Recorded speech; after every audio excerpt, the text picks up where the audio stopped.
Wildberries-ի պայթյունները, հիբրիդային ու հոգեբանական պատերազմը Ռուսաստանի և Ուկրաինայի միջև ու ինչ կապ ունի այս ամենի հետ Հայաստանում չընդհատվող շինարարական բումը և վերջապես արցախցիները ինչ մեղք ունեն այս ամենի մեջ։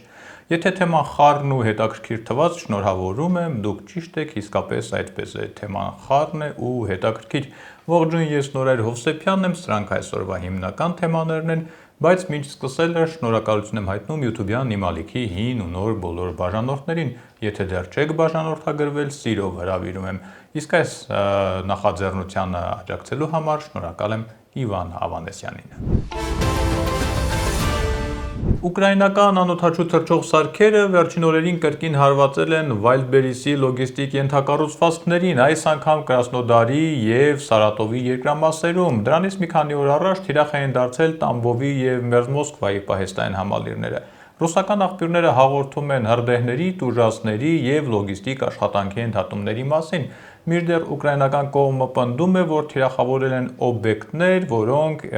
իր գնահատմամբ ներգրավված է եղել ռազմական նշանակության բեռների մատակարարման շղթայում, ավելի պարզ մեղադրում են, որ Wildberries-ը քաղաքացիական բեռների տակ տեղափոխում է անօդաչու թռչող սարքերի արտադրության մեջ օգտագործվող դետալներ։ Մոսկվան բնականաբար այդ մեղադրանքները հերքում է, հայտարարում է, որ Wildberries-ը բացառապես քաղաքացիական առևտրային ընկերություն է, բայց այստեղ ամենահետաքրքիրը նույնիսկ այդ փոխադարձ մեղադրանքները չեն, հարցն այն է, թե ինչու է ուշադրության կենտրոնում հայտնվել հենց Wildberries-ը։ Այդ անունը լսելով, եթե պատկերացնում եք պարզապես ինտերնետով հագուստ պատվիրելու կայք, ապա իրականությունը վաղուց արդեն ուրիշ է։ Գուցե այդպես էր սկզբում։ Ռուսաստանում Wildberries-ը պարզապես օնլայն խանութ չէ, այն մի ամբողջ տնտեսական էկոհամակարգ է, որի աշխատանքի վրա ամեն օր հենվում են 100 հազարավոր բիզնեսներ և միլիոնավոր գնորդներ, և հենց այդ պատճառով դրա ցանկացած խափանում զգացվում է ոչ թե մեկ քաղաքում, այլ գրեթե ամբողջ երկրում, ասենք ինչու գրեթե հենց ամբողջ երկրում և նույնիսկ Ռուսաստանից դուրս։ Ընկերությունը հիմնադրվել է 2004 թվականին Մոսկվայում, սկզբում ամեն ինչ բավական համեստ էր, հենց այնպես ինչպես պատկերացնում եք հիմա, այսինքն վաճառում էին ինտերնետով հագուստ, կոշիկ և այսպես մանր-մունր թեմաներ, բայց ինչպես հաճախ լինում է տեխնոլոգիական բիզնեսում, մի հաջող գաղափարը աստիճանաբար վերածվում է հսկայական հարթակի, հենց այդպես էլ եղավ։ Այսօր Wildberries-ում կարելի է գտնել գրեթե ամեն ինչ, կենցաղային տեխնիկայից ու սմարթֆոններից մինչև մանկական խաղալիքներ, կահույք, կոսմետիկա, գրքեր, սննդամթերք և նույնիսկ, ինչպես պնդում է ուկրաինական կողմը, ասենք դետալներ անօդաչու թռչող սարքերի համար։ Եթե ինչ-որ բան չկա Wildberries-ում, հավանաբար այն պարզապես դեռ չեն հասցրել ավելացնել, այսինքն սահմանափակում փաստացի չկա։ Վերջին 2 տասնամյակում ընկերությունը աճել է այնպիսի տեմպերով, որ դարձել է Ռուսաստանի էլեկտրոնային առևտրի գլխավոր խորհրդանիշերից մեկը։ Պաշտոնական տվյալներով տարեկան շրջանառությունը արդեն հատել է 2,5 ուշադրություն 2,5 տրիլիոն ռուբլու սահմանը, իսկ սեփական լոգիստիկ ցանցի ընդհանուր մակերեսը գերազանցում է 1 միլիոն քառակուսի մետրը։ Դրան գումարվում են ավելի քան մեկ տասնյակ խոշոր բաշխիչ կենտրոններ և հարյուրավոր տեսակավորման հանգույցներ, որոնք աշխատում են գրեթե անընդհատ շուրջօրյա։ Եթե սովորական պահեստը կարելի է համեմատել, ասենք, մեծ ավտոտնակի հետ, ապա Wildberries-ի խոշոր համալիրները կարելի է ասել փոքր քաղաքների չափ են։ Ընկերության իրական ուժը, սակայն, ոչ միայն պահեստների չափերով է չափվում։ Reuters-ի և Associated Press-ի հրապարակումների համաձայն, Wildberries-ը այսօր օրվա կտրվածքով սպասարկում է շուրջ 20 միլիոն պատվեր, իսկ հարթակում գործում է մոտ 800 հազար վաճառող։ Փաստորեն սա վաղուց արդեն ոչ թե մեկ ընկերության, այլ 100 հազարավոր փոքր ու միջին բիզնեսների ընդհանուր աշխատանքային միջավայրն է, էկոհամակարգը։ Շատ ձեռնարկությունների համար Wildberries-ը պարզապես վաճառքի հարթակ չէ, այլ հիմնական եկամտի աղբյուր, եթե հարթակը կանգ է առնում, կանգ են առնում նաև նրանց վաճառքները։ Հենց այստեղ էլ սկսվում է երևալ, թե ինչու են նման օբյեկտները ռազմավարական նշանակություն ստանում։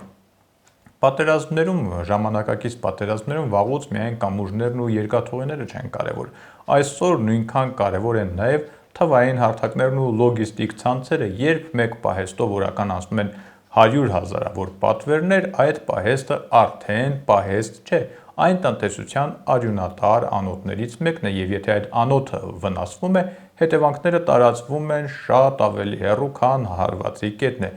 Ուկրաինան պնդում է, որ Wildberries-ի ենթակառուցվածքը օգտագործում է նաև ռազմաարդյունաբերական համալիրի համար անհրաժեշտ բաղադրիչների տեղափոխման նպատակով, այդ թվում անօդաչու թռչող սարքերի և նավիգացիոն համակարգերի արտադրության համար։ Ռուսաստանը դա կտրականապես հերքում է, ինչպես ասացի, և շարունակում է պնդել, որ խոսքը բացառապես քաղաքացիական առևտրային ցանցի մասին է։ Այս պնդումներից որն է համապատասխանում իրականությանը, անկախ հաստատված տվյալներով հնարավոր չէ վերջնականորեն գնահատել։ Ըստ էության երկուսն էլ կարող են իրական լինել։ Իրական է թվում այն, որ իսկապես տեղափոխում են նման դետալներ, իրական կարող է լինել նաև այն, որ բոլորովին էլ չեն տեղափոխում։ Սակայն կարող ենք ընդհանուր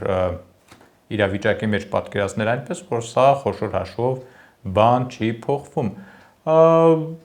Մի բան ակնհայտ է, վերջին հարվածները ցույց են տալիս, որ լոգիստիկ ենթակառուցվածքները ավելի ու ավելի հաճախ են հայտնվում պատերազմի առաջնագծում։ Եթե նախկինում հիմնական ուշադրությունը կենտրոնացված էր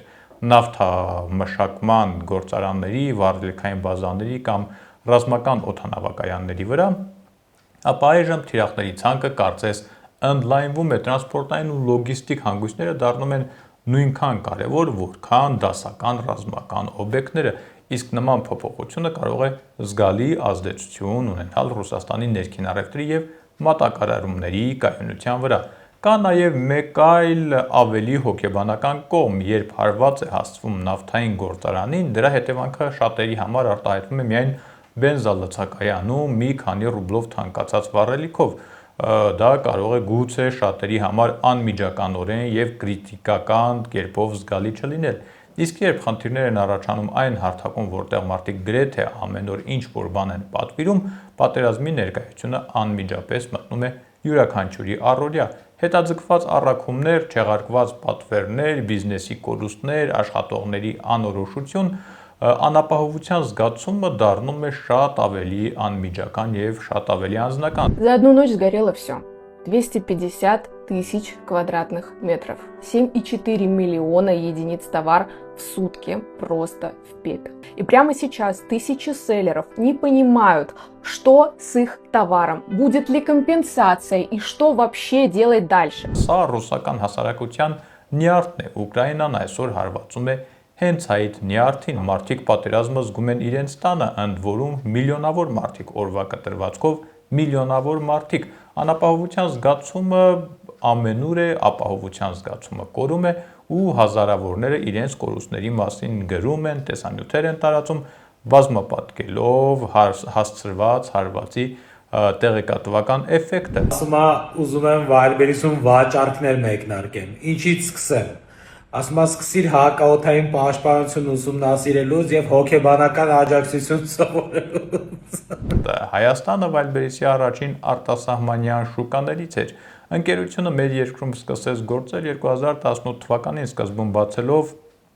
պատվերների ստացման կետեր, իսկ հետո ձևավորելով սեփական լոգիստիկ ենթակառուցվածքներ։ 2022 թվականի վերջերին Երևանում բացվեց առաջին խոշոր բաշխիչ պահեստ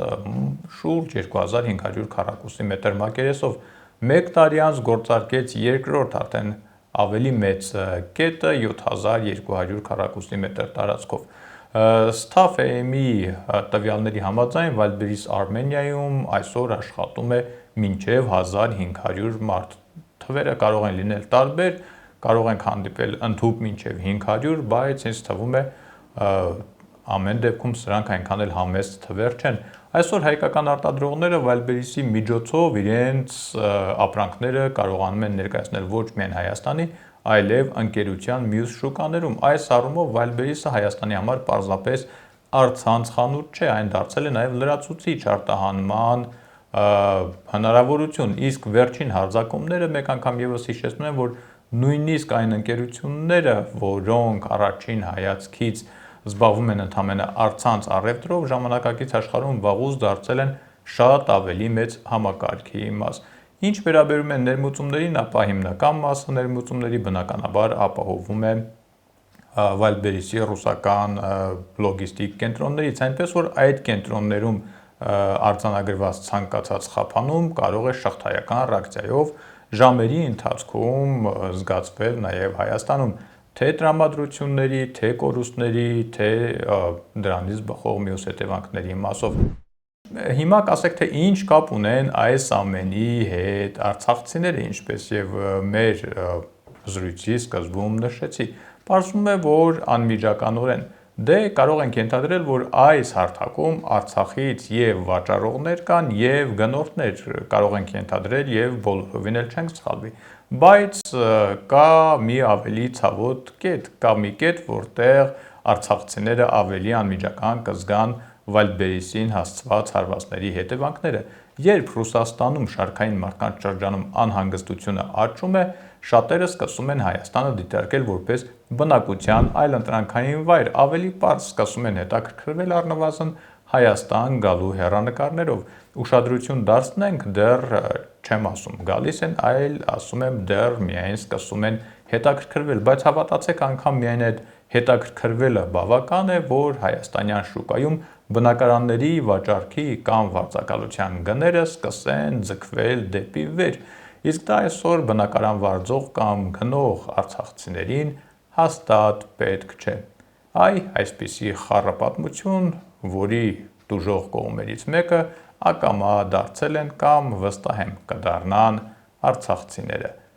Այսքանը, ամուր եղեք ու մի քիչ էլ զգույշ, կհանդիպենք։